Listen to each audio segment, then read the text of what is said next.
Prosseguindo no estudo de história da igreja,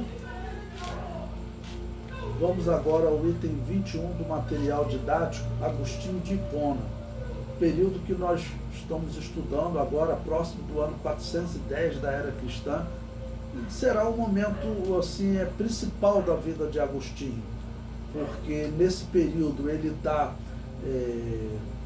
é bispo na cidade de Cartago, tá bom? Na cidade de Hipona, e ele é que vai debater com grupos anabatistas, e é ele que vai defender que a Igreja Católica deveria perseguir e matar esses grupos anabatistas que estavam vivendo de uma certa maneira longe de Roma, numa certa ilegalidade, mas ainda tolerada. Agostinho de Hipona faz debates com eles. Os donatistas, nós vemos pela história que eram homens simples, ok? Eram homens simples porque os cristãos estavam vivendo escondidos.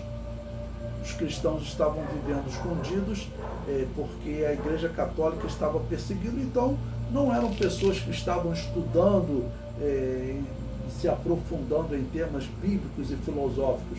Eles pregavam, como o Sembleiano diz hoje, eu prego que Jesus salva, cura e liberta. Então eles não estavam envolvidos em grandes questões doutrinárias e filosóficas. Já Agostinho de Hipona estava. E as pessoas que vão debater com ele, a história descreve o seguinte: Agostinho de Hipona levou vantagem, né? Mas ele também, vocês verão agora que ele fez o seguinte: ele botou uma questão doutrinária específica que praticamente não tinha uma grande relevância, tá bom? Ele não colocou em debate o culto aos mortos, o purgatório, ok? Mas esse é um período de grande mudança na história, até da Igreja Católica. Por quê? Porque esse Agostinho de Hipona, ele vai mudar a doutrina da salvação da Igreja Católica, tá bom? Até Agostinho de Hipona, a Igreja Católica defendia, todas as igrejas do mundo, né, por séculos, toda a igreja defendia o livre-arbítrio.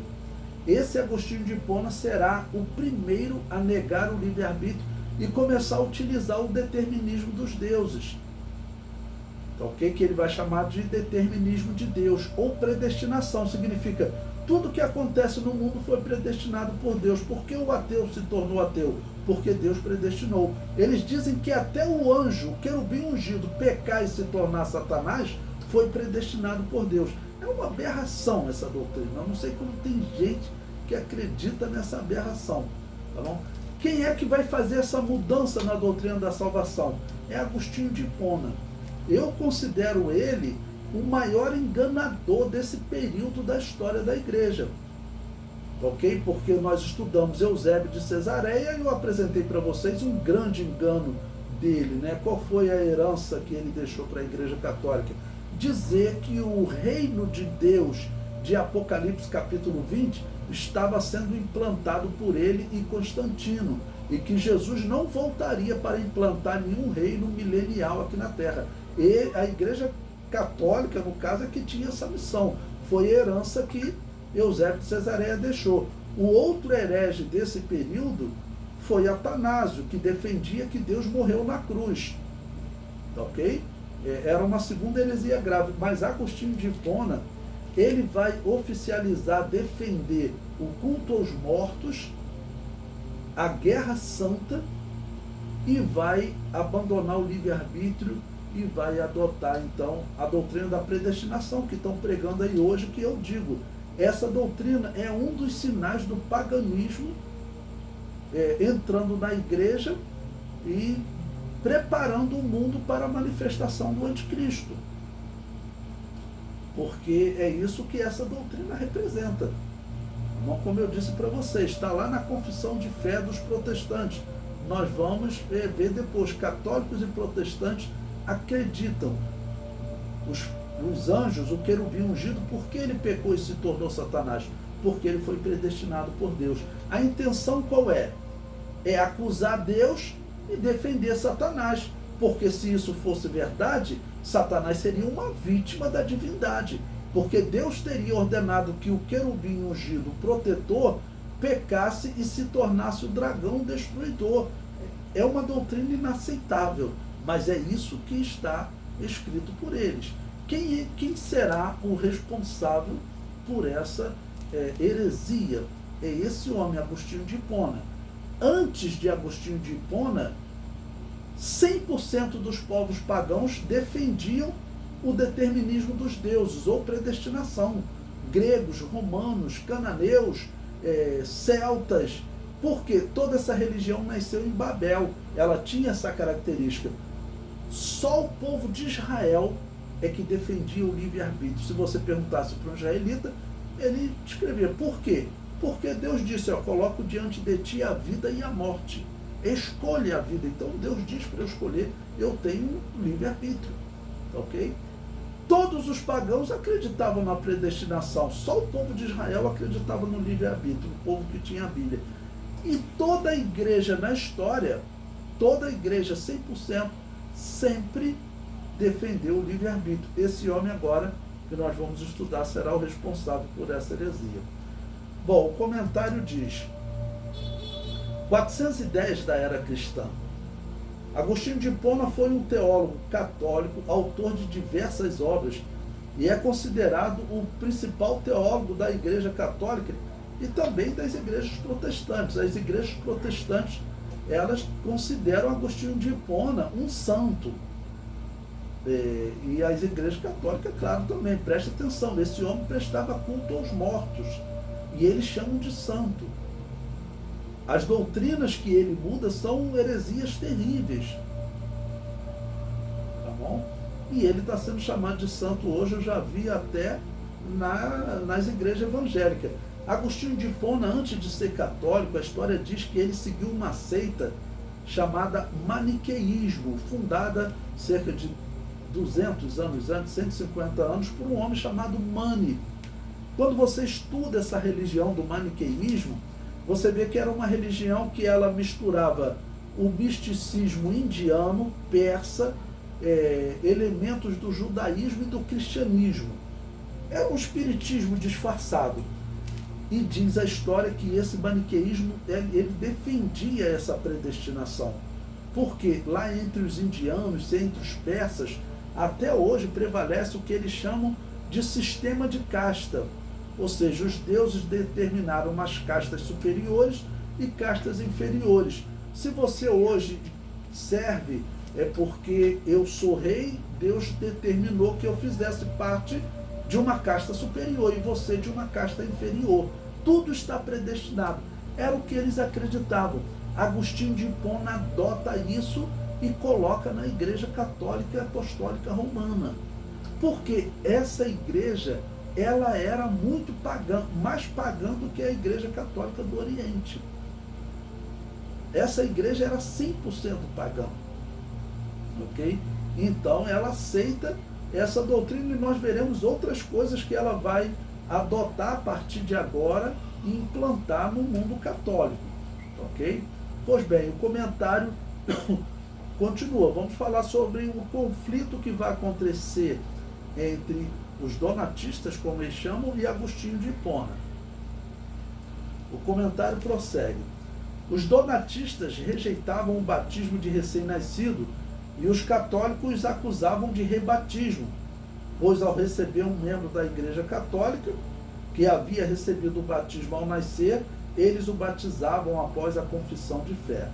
Bom, eu coloquei uma citação aí do livro História dos Donatistas, de David Bacon, que diz: o pastor donatista Petilian declarou: aquele que me acusa de batizar 2 vezes, realmente não foi batizado uma vez. O apóstolo Paulo diz que há um só Senhor, uma só fé e um só batismo. Este batismo que professamos publicamente é o correto. E os que acham que existem 2 são insanos. Tá bom? Presta atenção numa coisa que eu sempre falo para vocês. As igrejas, principalmente as protestantes e católicas, aquele que recebeu o batismo quando recém-nascido, esse batismo não é um batismo aceito por Deus. O batismo aceito por Deus, ele tem que ter confissão de fé. Tem que ter confissão de fé. Então, as pessoas que passaram por um batismo desse, eles têm que procurar uma igreja verdadeira que mantém o batismo dos apóstolos, que é o batismo de adulto, em que a pessoa faz a sua confissão de fé, tá bom? Reconhece os seus pecados e diz, eu vou seguir a Jesus. Esse é o batismo verdadeiro. Não existe outro. Não existe outro. E para os meus alunos eu coloco um alerta para vocês. Pode ver como nós estamos perto do fim, que já tem aqui no Rio de Janeiro, igreja em Xerém, igreja evangélica que já faz batismo de recém-nascido.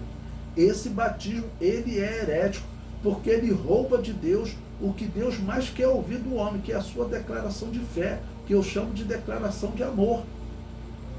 O batismo de recém-nascido rouba isso de Deus. E rouba o momento que a Bíblia diz que Deus se alegra. Então ele está errado. A igreja não pode aceitar esse batismo. Ele não tem valor diante de Deus. O comentário prossegue. Entre as obras de Agostinho, encontramos o cuidado devido aos mortos, onde adaptou o culto pagão aos mortos à crença católica. O Dia de Finados é um dos feriados católicos mais celebrados no mundo, onde os católicos vão aos cemitérios praticar o seu culto aos mortos. Essa prática nasceu, ou melhor, foi oficializada com Agostinho de Hipona. Agostinho também foi o autor da teoria da guerra justa ou guerra santa, onde defendia que a Igreja Católica pode matar para implantar o reino de Deus. Bom, eu coloquei mais uma citação aí do livro História dos Donatistas.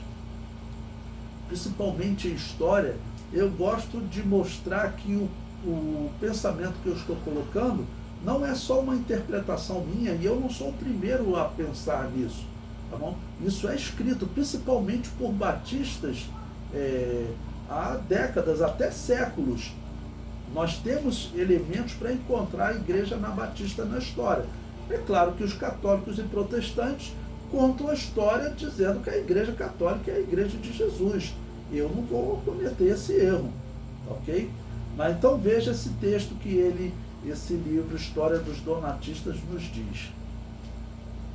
Os novacianos e os donatistas eram chamados puritanos, porque sustentavam que a igreja visível do Senhor Jesus Cristo não consiste, nem deveria consistir, senão dos que estão isentos de manchas e quedas, e que todos os outros deveriam ser excluídos. Um ponto aqui para explicar a vocês. A Igreja Católica, até hoje, ela prega que, ao receber o batismo, a criança recém-nascida, ela se livra da herança do pecado de Adão e Eva. Se ela cometer algum pecado a mais, ela vai então pagar uma penitência, vai carregar uma cruz, vai dar uma oferta, vai fazer jejum, vai fazer alguma coisa para pagar aquele pecado, tá bom? Então ele diz que todas essas pessoas que foram batizadas quando crianças, elas fazem parte do reino de Deus, e ainda que elas pequem, elas não saem do reino de Deus. Elas continuam fazendo parte da igreja de Jesus. Bom, essa era uma questão complicada, né? E os anabatistas, como a Assembleia de Deus, pensa hoje, olha, se a pessoa se desviou, ele não é mais filho da luz, ele era filho das trevas. O apóstolo Paulo diz, quando ele estava desviado, ele diz, nós éramos filhos das trevas, né? Mas hoje somos filhos da luz. Então, mesmo a pessoa tendo recebido o batismo, se ela se desviou, ela não faz mais parte da igreja. É o que a Assembleia de Deus pensa hoje. Era o que esses anabatistas pensavam. E isso conflitava com a igreja, porque a igreja ela queria garantir para a população, a igreja católica, melhor dizendo, a igreja oficial do Estado, ela queria convencer o povo de que eles já estavam salvos por passar pelo batismo católico. E se eles cometessem algum erro, algum pecado a mais, eles poderiam pagar uma penitência e eles terem a salvação deles garantida.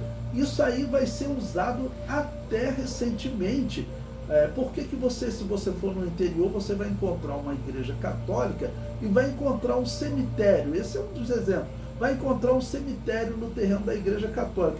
Porque o tempo que a alma ia passar no purgatório era algo que os papas usavam com maior poder, né?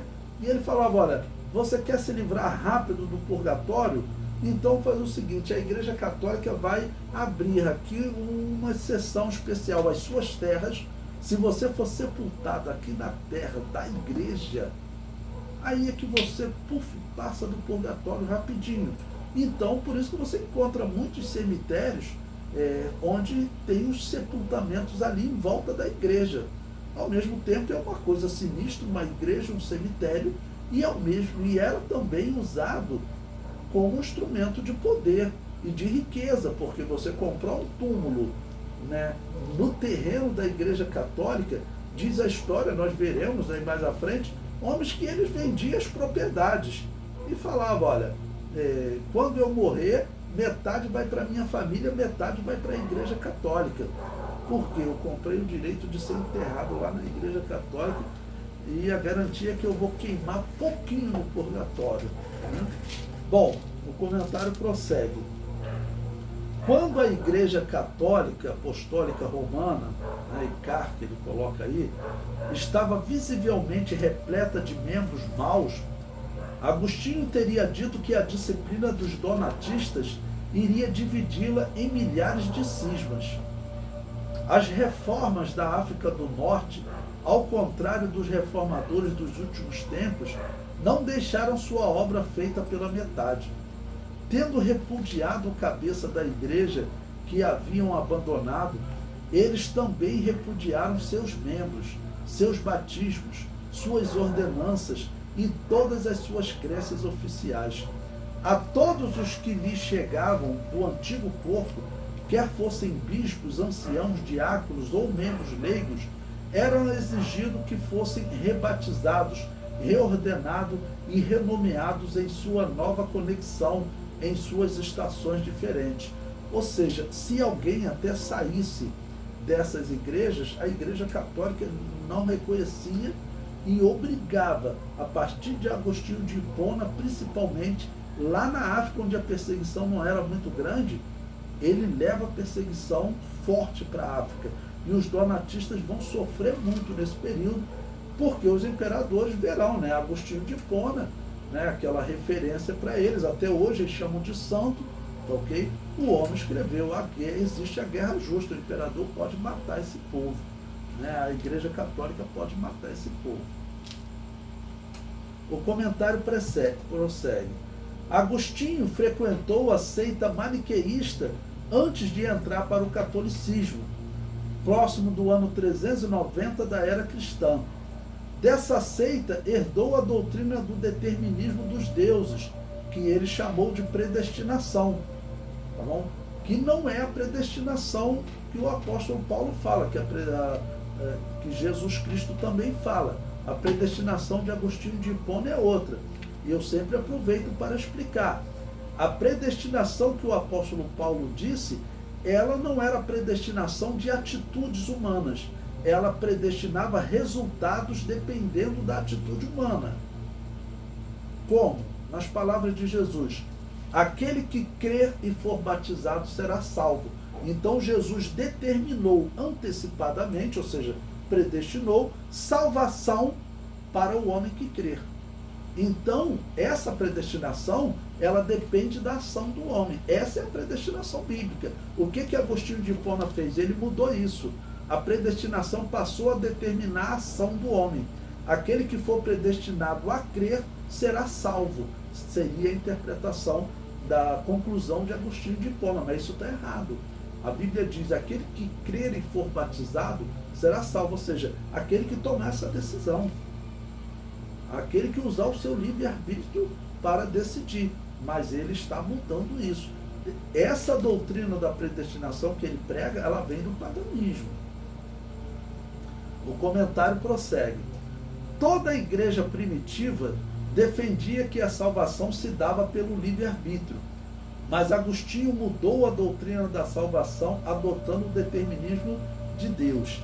que já não era mais determinismo dos deuses. Então, no mundo romano, eles acreditavam na predestinação, eles acreditavam no determinismo dos deuses. Os deuses determinavam a vitória, determinavam a derrota, determinavam a hora de nascer, a hora de morrer, tudo era determinado pelos deuses. Isso nasceu aonde? Nasceu lá em Babel. Só que lá em Babel era o quê? Era baseado nas estrelas, que para eles eram deuses. É o horóscopo de hoje. É sabido que o horóscopo nasceu em Babel. Segundo a doutrina do horóscopo, que é a doutrina de Babel, que é a mesma doutrina de Agostinho de Hipona, tudo está determinado pelas estrelas, que são deuses. O horóscopo determina o que vai acontecer contigo. O horóscopo determina o que está predestinado para você, tá bom? Baseado nas estrelas que eram deuses para eles. O catolicismo adotou esse mesmo pensamento, tá ok? Usando a palavra predestinação. Mas a predestinação deles é a mesma pagã. Isso não tem como eles questionarem. A história sabe que eles adotaram o dia 25 de dezembro, o incenso do culto pagão de Júpiter, eles adotaram a purificação da alma após a morte, que é o purgatório, adotaram uma série de doutrinas pagãs, entre elas a predestinação das ações dos homens. Guarde isso que eu estou falando para vocês. Agostinho de Hipona, a Igreja Católica, vai começar a pregar que Deus predestina as ações dos homens. A predestinação bíblica não é essa. A predestinação bíblica diz que Deus predestina resultados para as ações dos homens. São as palavras de Jesus. Aquele que crê e for batizado será salvo. Ou seja, Jesus predestinou salvação dependendo da ação do homem. Agostinho de Hipona está invertendo isso. Ele diz que a predestinação ocorre sobre a ação do homem. O homem que crê, crê porque Deus predestina. O homem que é incrédulo porque Deus predestina. Isso é um absurdo, né? O comentário prossegue. A diferença da doutrina de Agostinho para o paganismo é que os pagãos falavam em determinismo dos deuses e Agostinho falava de determinismo de Deus. Bom, eu coloquei uma outra citação aí, ok? Do livro que ele faz um comentário sobre o Novo Testamento, ok? De Weber. Ele só tem, ele é traduzido com o título Novo Testamento, como conseguimos. Pois bem, ele diz, Agostinho de Hipona não apenas se absteve de dar uma base dogmática ao que havia se tornado a prática da igreja, é uma pausa, né? Entre essas práticas, perseguir, matar, nesse período já é normal para a Igreja Católica. Lembre-se que lá no ano 359 da era cristã, nós já encontramos campo de concentração e de extermínio católico. Então, é isso que ele está dizendo, ok? A prática da igreja prossegue. Mas até declarou encontrar validade final a mesma na Escritura. Ou seja, ele vai dizer que as Escrituras defendem que a igreja pode matar. Isso está errado. É claro que ele vai defender de maneira errada. Ele prossegue. É realmente melhor que os homens sejam levados a servir a Deus pela instrução do que pelo medo do castigo ou pela dor. Mas como os primeiros meios são melhores que os últimos, estes, portanto, não devem ser negligenciados. Muitos devem ser levados de volta ao seu Senhor, como servos maus, pela vara do sofrimento temporal, porque eles alcançam o mais alto grau do desenvolvimento religioso. O próprio Senhor ordena que os convivas sejam ainda convidados e, em seguida, sejam compelidos à sua grande ceia. E Agostinho argumenta que, se o Estado não tem o poder de castigar o erro religioso, não poderia punir um crime como assassinato. Uma pausa aqui para explicar a vocês. Olha que absurdo que esse homem, ele defende, ele está dizendo o seguinte, olha, o Império Romano ele pode matar, porque era o Império Romano que tinha força de polícia, né? Mas ele, como bispo católico, como o maior pensador católico desse momento, ele vai dizer para o Império Romano, vocês têm que nos ajudar a perseguir esse povo, né? Ou seja, tem que usar os soldados mesmo para perseguir. Bom, voltaram ao que era 100 anos antes, exatamente 100 anos antes, no ano 410, no ano 300, a igreja cristã está sofrendo a pior perseguição, a perseguição de Diocleciano. Essa perseguição se repete agora. Mas agora, Agostinho de Hipona, ele pede ao Império Romano, olha, nos ajude nessa perseguição, vamos matar essa igreja que ela é muito perigosa. Isso é o que os católicos dizem até hoje.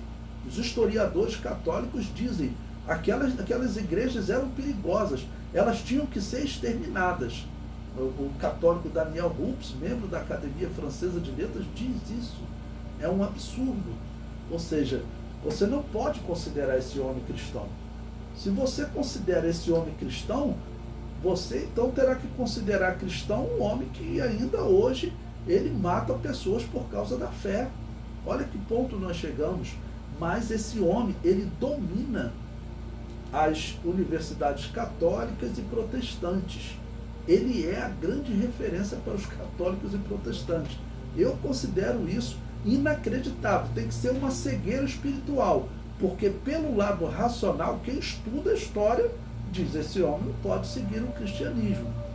Mas por conta da cegueira espiritual, esse homem está se tornando, ele é a grande referência até hoje para católicos e protestantes, e cresce o número de pessoas que seguem esses pensamentos de Agostinho de Hipona, considera ele uma referência.